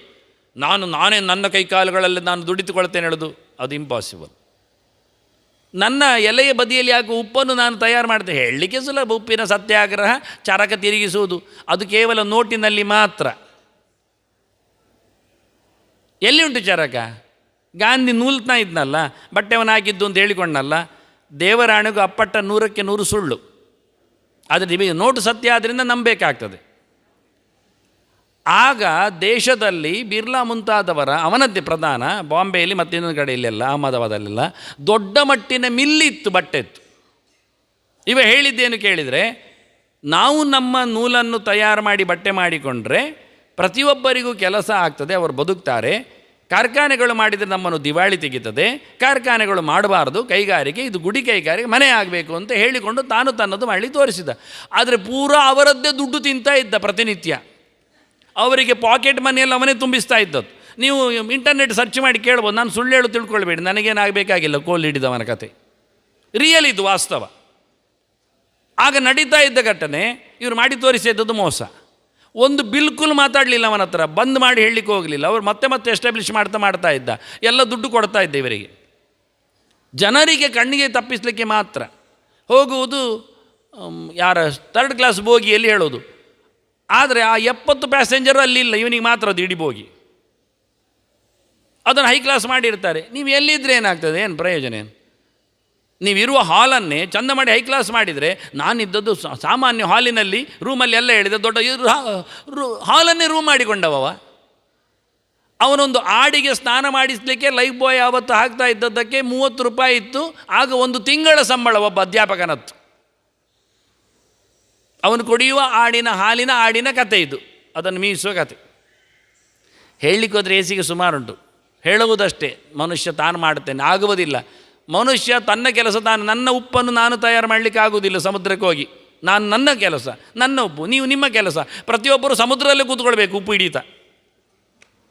ನಾನು ನನ್ನ ಸಕ್ಕರೆಗೆ ಕಬ್ಬನ್ನು ನಾನು ನನ್ನ ಕಾಲಿನಡಿಯಲ್ಲಿ ನೆಟ್ಟು ಅದನ್ನು ಬೆಳೆಸಿ ನೀರಾಕಿ ಅದನ್ನು ಹಿಂಡಿ ಮತ್ತು ಸಕ್ಕರೆ ಮಾಡಿ ತಿಂತೇನೆ ಹೇಳಿದರೆ ಪ್ರತಿಯೊಬ್ಬ ಕಬ್ಬು ಹಿಡ್ಕೊಂಡು ಅವನು ಕುಣಿತಾ ಇರಬೇಕು, ದರ್ಶನ ಬರ್ತದೆ ಅವನಿಗೆ. ಆಗ ಅವರವರ ಸಕ್ಕರೆ, ಅವರವರ ಉಪ್ಪು, ಅವರವರ ಅಕ್ಕಿ, ಅವರವರ ಅನ್ನ, ನಾನು ನನ್ನ ಅನ್ನ ಹೇಳಿಕೊಂಡು ಇಷ್ಟು ಜಾಗವನ್ನು ಯಾವುದು ದನ ತರಲಿಕ್ಕಿಲ್ಲ. ಯಾಕೆ ದನಕ್ಕೆ ನೋವಾಗ್ತದೆ, ಮತ್ತು ಎತ್ತೆಲ್ಲ ಹಾಕಲಿಕ್ಕಿಲ್ಲ, ಉಳಿ ಮಾಡಿ ನನ್ನ ತೋಟ, ನನ್ನ ಗದ್ದೆ, ನನ್ನ ಆಗ್ತದರಿ. ಹೇಳುವುದಷ್ಟೇ ಸುಲಭ, ಆಗುವುದಿಲ್ಲ. ನಾನಾಗಿ ಬರಲಿಕ್ಕೆ ಆಗುವುದಿಲ್ಲ. ನಾನಾಗಿ ನನ್ನ ಬಟ್ಟೆಯನ್ನು ಹಾಕ್ಕೊಳ್ಳಿಕ್ಕೆ ಬರುವುದಿಲ್ಲ. ಹುಟ್ಟಿದಾಗ ನಾವು ಬಂದಿರ್ತೇವೆಯಾ? ಸಾಧ್ಯ ಇರ್ತದ? ನಾನೇ ತೊಟ್ಟಿಲಲ್ಲಿ ಬೀಳಲಿಕ್ಕೆ ಆಗ್ತದ? ಹೋಗಿ ನಾನು ನನ್ನನ್ನೇ ತೊಟ್ಟಿಲಲ್ಲಿ ತೂಗಿಸ್ಕೊಳ್ಳಿಕ್ಕೆ ಆಗ್ತದ? ಯಾರ ಕತೆ ಹೇಳುವುದು? ಎಲ್ಲಿ ಸ್ವಾವಲಂಬನೆ, ಎಲ್ಲಿ ಸ್ವಾರ್ಥ, ಎಲ್ಲಿ ವ್ಯವಸ್ಥೆ? ಇಲ್ಲ, ಸುಳ್ಳೆ. ಆದ್ದರಿಂದ ಮನುಷ್ಯ ಸಂಘಜೀವಿ, ಸಮಾಜ ಜೀವಿ, ಪ್ರತಿಯೊಬ್ಬರನ್ನು ಪ್ರೀತಿಸಬೇಕು. Live and let live. ಮಾನವತೆ ಬದುಕಬೇಕು ಮನುಷ್ಯನಿಗೆ, ಮನುಷ್ಯತ್ವ ಬೇಕು. ಎಲ್ಲ ದೇಶದ ಅದೇ ವಸುದೈವ ಕುಟುಂಬಕ ಮೊದಲ ಮಾತು ಹೇಳಿದ್ದು. ಇಡೀ ಜನಾಂಗವೇ ದೇವರು ಹೇಳ್ತಾನೆ, ಮೈ ಸರ್ವಮಿದಂ ಪ್ರೋತಂ ಸೂತ್ರೇ ಮಣಿಗಣ ಇವ ಇಂದ. ಇಡೀ ಜಗತ್ತು ನನ್ನಲ್ಲಿ ನೆಲೆಗೊಂಡಿದೆ ಅಂತಾನೆ ಕೃಷ್ಣ. ಆ ಕಮ್ಯುನಿಟಿ, ಈ ಜಾತಿ, ಈ ಜನ, ಈ ವಯಸ್ಸಿನವರು ಪ್ರಶ್ನೆ ಇಲ್ಲ. ಇಡೀ ವಿಶ್ವವೇ ಒಂದು ಯೂನಿವರ್ಸ್, ಒಂದು ಯೂನಿಟ್ ಆಗಿ ಕೆಲಸ ಮಾಡಿದೆ. ಎಷ್ಟು ಖುಷಿ ಇಲ್ಲ? ಅದಕ್ಕೆ ಹೇಳಿ ನಾನು, ಇವತ್ತು ನಾವು ಎಷ್ಟು ತಾಂತ್ರಾಂಶಗಳನ್ನು ಇನ್ವೆನ್ಷನ್ ಮಾಡಿಕೊಂಡಿದ್ದೇವೆ, ಆದರೆ ಬದುಕಲಿಕ್ಕೆ ಕಲಿತಾ ಇಲ್ಲ. ಅದರಿಂದ ಹಾಳು ಮಾಡಲಿಕ್ಕೆ ಕಲಿತಾ ಇದ್ದೆ. ಅದೇ ನಮ್ಮ ದುರಂತ, ಮನುಷ್ಯನ ದುರಂತ. ಅವನ ಗೋರಿಯನ್ನು ಅವನೇ ತಯಾರು ಮಾಡ್ತಾ ಇದ್ದಾನೆ. ಅವನ ನಾಶವನ್ನು ಅವನೇ ಮಾಡ್ತಾ ಇದ್ದ.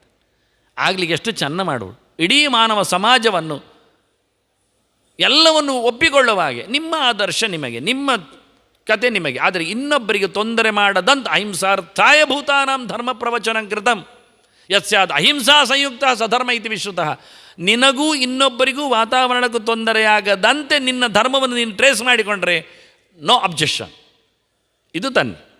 ಎಲ್ಲ ಧರ್ಮವನ್ನು ನಾವು ಒಪ್ತೇವೆ, ಎಲ್ಲ ಧರ್ಮ ಒಂದು ಬಾವುಟದಲ್ಲಿ ನಿಲ್ತದೆ. ವಿಷಯ ಇಷ್ಟೇ, ಯಾರಿಗೂ ತೊಂದರೆಯಾಗದಂತೆ ಬದುಕುವುದು ಮಾಡಿ, ಏನು ಬೇಕಾದ್ರೆ ಮಾಡಿ.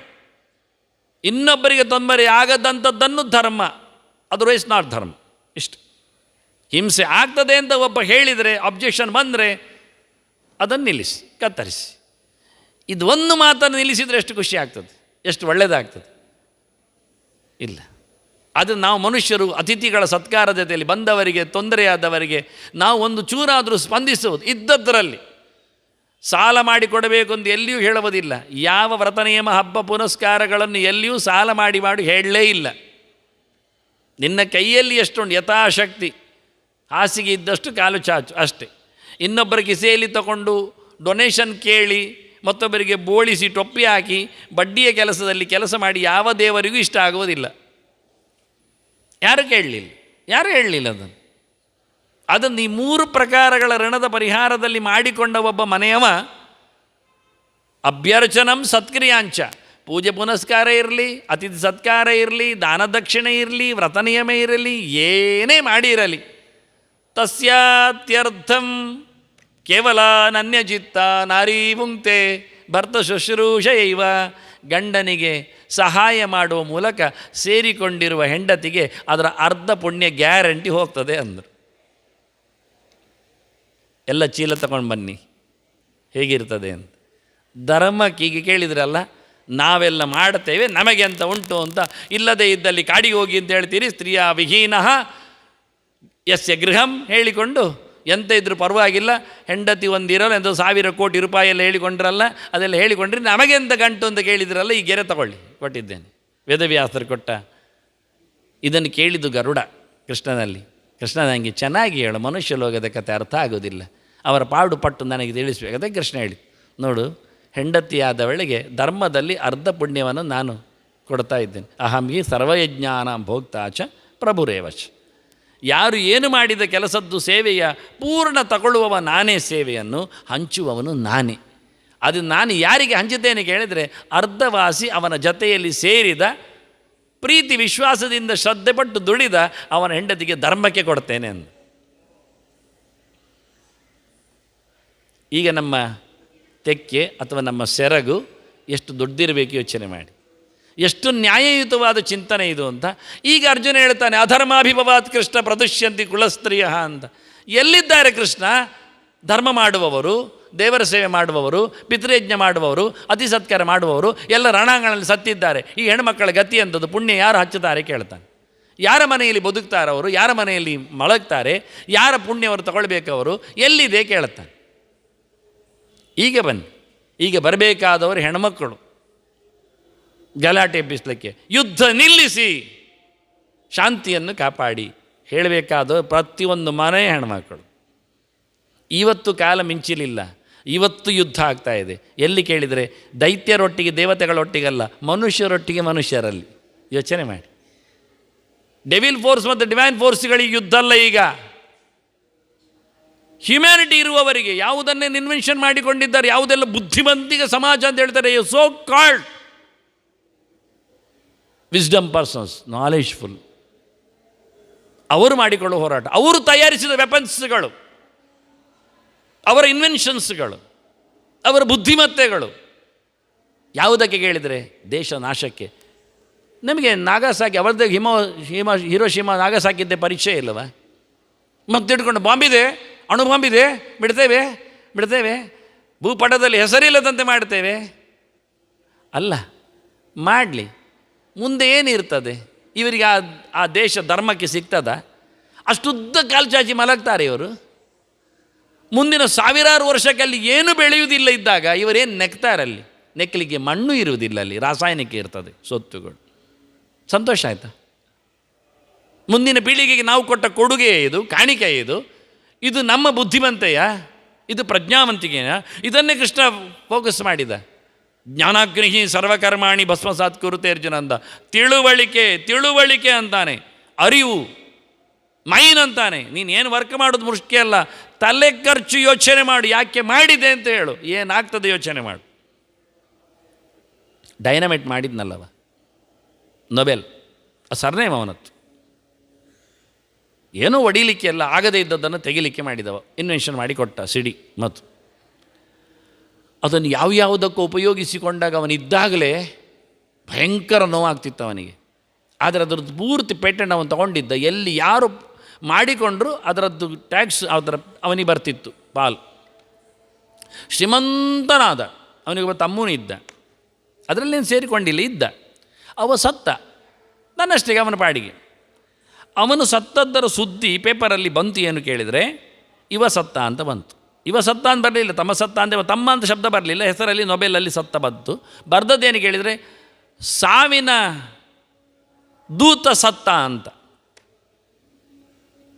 ಸಾಯುವನ್ನು ಲೋಕದಲ್ಲಿ ಹಂಚಿದವ, ಅದರ ದುಡ್ಡಿನ ಧನಿಕ ಸತ್ತು ಬಿದ್ದ ಅಂತ ಪೇಪರ್ ನ್ಯೂಸ್ ಆಯಿತು. ಅದನ್ನು ಓದಿದ ಇವ ಜೀವಂತ ಇದ್ದಾಗಲೇ, ನಾನು ಸತ್ತೆ, ಸಾವು ಮಾಡುವವ ನಾನು ಸತ್ತೆ ಎಂದು ಬರೆದಿದ್ದಾರೆ.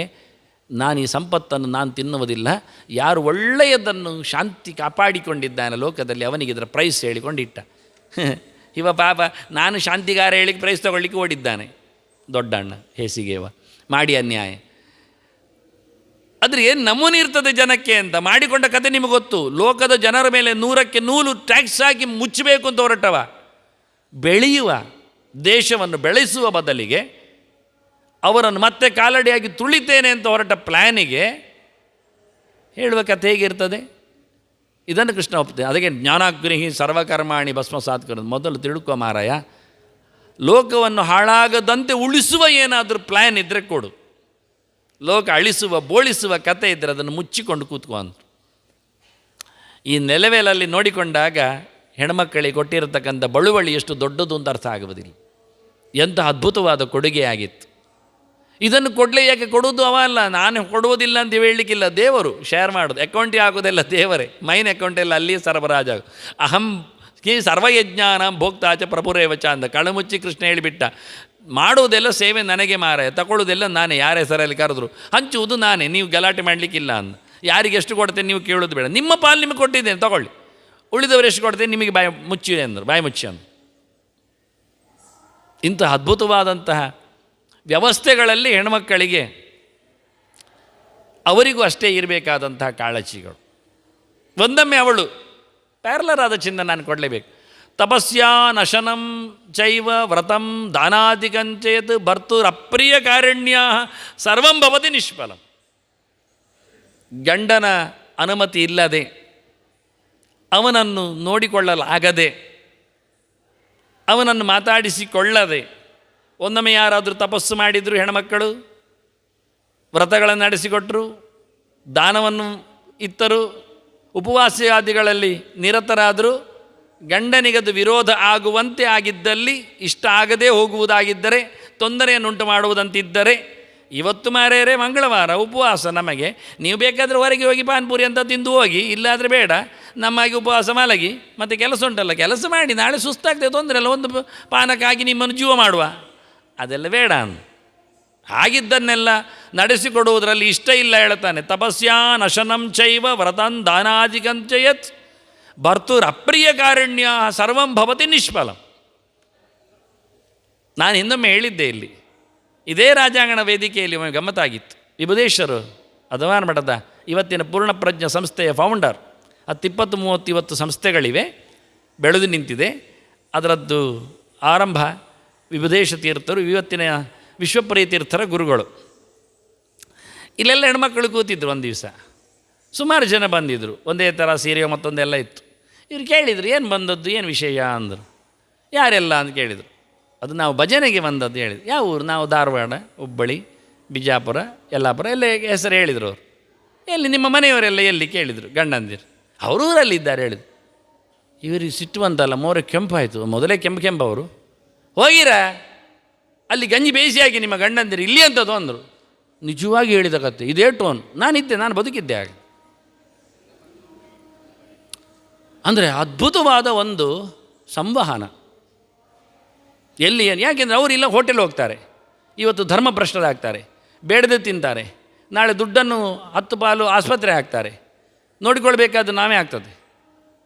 ಅಲ್ಲೇ ಮಾಡಲಿಕ್ಕೆ ಪತಿರೂಪಿ ಹರಿ ಸ್ವಯಂ, ಗಂಡನೇ ದೇವರವರಿ. ಪತಿದೇವವನ್ನು ನಾನು ಹೇಳಿದ್ದೆ, ಮಾತೃದೇವೋ ಭವ ಎನ್ನುವುದು ಎಷ್ಟು ಸೊಗಸಾಗ ಸುಂದರವಾದ ಚಿಂತನೆಯೋ ಅಷ್ಟೇ ಹೆಣ್ಮಕ್ಕಳಿಗೆ ಶಿಶುದೇವೋಭವ ಇದ್ದಾಗೆ ಮಗು, ದೇವರು, ಬಂಗಾರ ಎಲ್ಲ ಹೇಳ್ತಾರೆ ಅವರು. ಸತ್ಯ, ಅಷ್ಟು ಚೆನ್ನಾಗಿ ಅವರು ಸಮಾಜಕ್ಕೆ ಪ್ರತಿಷ್ಠೆ ಮಾಡ್ತಾ ಇರ್ತಾರೆ. ಹಾಗೆ ಅವರಿಗೂ ಕೊಟ್ಟಿರತಕ್ಕ ವ್ಯಕ್ತಿ, ಬೀಜ ಹಾಕಿದ ಜನ, ಅವನು ಅಷ್ಟೇ ಮೌಲ್ಯಯುತವಾದವನು. ಪಿತೃಗುಣ ಮಾತೃಜಾತಿ ಸುತಾನಾಮ್ ಅಂತ ಇದು ಸೃಷ್ಟಿಯ ಲಕ್ಷಣ. ಮಗು ಹೇಗಿರ್ತದೆ ಕೇಳಿದರೆ, ಹುಟ್ಟಿದ್ದು ಅಮ್ಮನಿಂದಾದ್ದರಿಂದ ಹುಟ್ಟು ಅಮ್ಮನದ್ದು. ಹಿಡಿಂಬೆಯಿಂದ ಹುಟ್ಟಿದ, ಗಮತಿತ್ತು ಹುಡುಗ, ಚೆನ್ನಾಗಿದ್ದ, ಮುದ್ದಾಗಿದ್ದ. ಬರುವಾಗ ಬೋಳು ಮಂಡೆ ಅವನು. ಹೊರಗೆ ಬಂದಾಗ ಅವಳು ನೋಡಿದ್ಲು ಹಿಡಿಂಬೆ, ಘಟಾ ಅಂದ್ಲು, ಮಡಿಕೆ ಅಂದ್ಲು. ಕೂಡಲೇ ಕೂದಲು ಮೇಲೆ ಬಂತು ಚಕ್ಕ ಅಂತ. ಉತ್ಕಚ ಅಂದ್ಲು, ಮೇಲಕ್ಕೆ ನಿಮುರಿ ಬಂತು ಅಂತ. ಘಟೋಹಾಸ್ಯ ಉತ್ಕಚೈತಿ ಘಟೋತ್ಕಚ ಉದಾಹರತ. ಮಡಿಕೆ ಅಂತ ಹೇಳಿದ ತಕ್ಷಣ ಮೇಲೆದ್ದು ಬಂದ ಉತ್ಕಚ ನೋಡಿ ಘಟೋತ್ಕಚ ಅಂತ ಹೆಸರು ಕೊಟ್ಟರು ಅವನಿಗೆ. ನೋಡಿ, ಹುಟ್ಟುವಾಗಲೇ ನಾಮಕರಣ, ಮೊದಲು ಇಲ್ಲ ಮತ್ತೆ ಅಲ್ಲ. ಅದನ್ನು ನೋಡಿ ಸಿಚುವೇಶನ್ ಪರೀಕ್ಷಿತ ಅಂತ. ಆ ಮಗು ಹುಟ್ಟುವಾಗಲೇ ಹೀಗೆ ಸುತ್ತುವರಿದು ನೋಡಿತ್ತು. ಪರಿತಃ ಈಕ್ಷತೆ ಯಸ್ಮಾತ್ ಪರೀಕ್ಷಿಣೇಶು ಗುರುಷು, ಪರೀಕ್ಷಿತ ಹೆಸರು ಕೊಟ್ಟು. ಹುಟ್ಟುವಾಗಲೇ ಅಂದ. ಇದು ಕುದುರೆಯಾಗೆ ಶಬ್ದ ಮಾಡಿದೆ, ಇದಕ್ಕೆ ಅಶ್ವತ್ಥಾಮ ಅಂತ ಹೆಸರು ಕೊಟ್ಟು. ಚಂದವಾದ ಕಿವಿ ಕಂಡಿತು, ಬೆಂಡೋಲೆ ಹಾಕಿಕೊಂಡು ಬಂದಿದ್ದಾನೆ ವಸುಶೇಣ. ಮಿಸ್ಟರ್ ಕಿವಿ ಅಂತ ಹೆಸರು ಕೊಟ್ಟರು, ಕರ್ಣ ಅವನಿಗೆ. ಇಲ್ಲಿ ಒಂದು ಚಂದ ಪಟ್ಟಿ ಇತ್ತು, ಒಂದಿಷ್ಟು ರೋಮ ಚೇಂಜ್ ಆಗ್ತಿತ್ತು. ಅಂಗದ ಅಂತ ಹೆಸರು ಕೊಟ್ಟರು ಅವನಿಗೆ, ಮಂಗನಿಗೆ. ಭಾಳ ಚಂದವಾದ ಉದ್ದನೆಯ ಬಾಲ ಇತ್ತು. ವಾಲಿ ಅಂತ ಹೆಸರಿಟ್ಟು. ಹೆಸರಿಡ್ಲಿಕ್ಕೆ ಏನು ಬಹಳ ಕಷ್ಟಪಡೋದೇ ಇಲ್ಲ, ನೋಡಿದ್ದೇ ಹೆಸರು ಕೊಡೋದು, ಏನು ಬೇಕಾದ್ರೆ ಆಗ್ತದೆ ಅಂತ. ಹಾಗಾದರೆ ಜಾತಿ ಅಮ್ಮನದ್ದು ಬಂತು, ಘಟೋತ್ಕಚ, ಬಹಳ ಅದ್ಭುತ. ಹಿಡಿಂಬೆಯಾಗೆ ಗುಣ ಭೀಮಸೇನನದ್ದು. ಬೀಜ ಅಲ್ಲಿಂದ, ಗುಣವಂತಿಗೆ ಅಲ್ಲಿಂದ ಹೊತ್ತು ತರ್ತದೆ, ಅಮ್ಮನಿಂದ ಸೃಷ್ಟಿ ಆಗ್ತದೆ, ಅಮ್ಮನ ಮೊನಪೋಲಿ ಬರ್ತದೆ. ಜಾತಿ ಅಮ್ಮನದ್ದು, ಅಪ್ಪನದ್ದು ಗುಣ. ಪಿತೃಗುಣ ಮಾತೃಜಾತಿ ಸುತಾನಾಂ. ವೇದವ್ಯಾಸರ ಮಗ, ಶೂದ್ರ ಸ್ತ್ರೀಯಲ್ಲಿ ಅಂದರೆ ಕೆಲಸದವಳಲ್ಲಿ ಬಂದದ್ದು, ಅಂಬಿಕೆಯ ಕೆಲಸದವಳಲ್ಲಿ. ವೇದವ್ಯಾಸರ ಗುಣ ಹೊತ್ತು ನಿಂತ ವಿದುರ ಅರಸೊತ್ತಿಗೆಯಲ್ಲಿ ಬರಲಿಕ್ಕೆ ಆಗಲಿಲ್ಲ, ಶೂದ್ರ ಸ್ತ್ರೀಯಲ್ಲಿ ಬಂದಿದ್ದಾನೆ ಹೇಳಿ ಅವನಿಗೆ ಅರಸೊತ್ತಿಗೆ ಕೊಡಲಿಲ್ಲ, ಕೆಲಸದವನಂತಿಟ್ಟರು. ಹಾಗಾಗಿ ಅವನಿಗೆ ಜಾತಿಯಲ್ಲಿ ಬೇರೆ ಆದ. ಎಲ್ಲ ಹೀಗೆ ಇರುವುದಂದರು. ಲೋಕದಲ್ಲಿ ಬರುವುದು ಹಾಗೆಲ್ಲ, ಎಲ್ಲಿ ಹೊರಗೆ ಬಂತೋ ಅದು ಜಾತಿ, ಯಾರಿಂದ ಬಂದೋ ಅದು ಗುಣ. ಇಷ್ಟನ್ನು ಒಪ್ಪಿಕೊಳ್ಳಿಕ್ಕೆ ಕಷ್ಟ ಆಗ್ತದೆ ಅಂತ ಹೇಳೋದು ನಾವು. ಭಾಳ ಸುಂದರವಾಗಿ ಇದನ್ನು ಚೌಕಟ್ಟಿನಲ್ಲಿ ತುಂಬಿಸಿಕೊಟ್ಟು ಇಂತಹ ಧೀಮಂತವಾದ ಕಥೆಯನ್ನು ಉಲ್ಲೇಖ ಮಾಡಲಿಕ್ಕೋಸ್ಕರ ಅವನು ಕೊಟ್ಟ ಗಿಫ್ಟ್ ಇದು. ಹೊತ್ತು ನಿಂತದ್ದನ್ನು ಇದು ಡೆಪಾಸಿಟ್ ಇಟ್ಟ ಹಾಗೆ ಬಡ್ಡಿಯಾಗಿ ಹೊರಗೆ ಬರ್ತದೆ. ಕೊಡಬೇಕಾದ ಇಬ್ಬರು ಸೇರಿ ಒಬ್ಬರಿಂದ ಏನು ಆಗುವುದಿಲ್ಲ ಅನ್ನೋ ನೆಲೆಯಲ್ಲಿ ಭಾಳ ಚಂದವಾಗಿ ಹೆಣ್ಮಕ್ಕಳಿಗಿರತಕ್ಕಂಥ ದೊಡ್ಡ ಸೋರ್ಸ್ ಅನ್ನೋ ನೆಲೆಯಲ್ಲಿ ಇಬ್ಬರನ್ನು ಒಂದೇ ತಕ್ಕಡಿಯಲ್ಲಿ ಆಚೆ ಈಚೆ ಆಗಿ ನಾನು ಪ್ರತಿನಿತ್ಯ ತೋರಿಸ್ತಾ ಇದ್ದೇನೆ. ಹಾಗಾಗಿ ಅಧರ್ಮಾಭಿಭವಾತ್ ಕೃಷ್ಣ ಪ್ರದುಷ್ಯಂತಿ ಕುಲಸ್ತ್ರೀಯ ಅಂತ.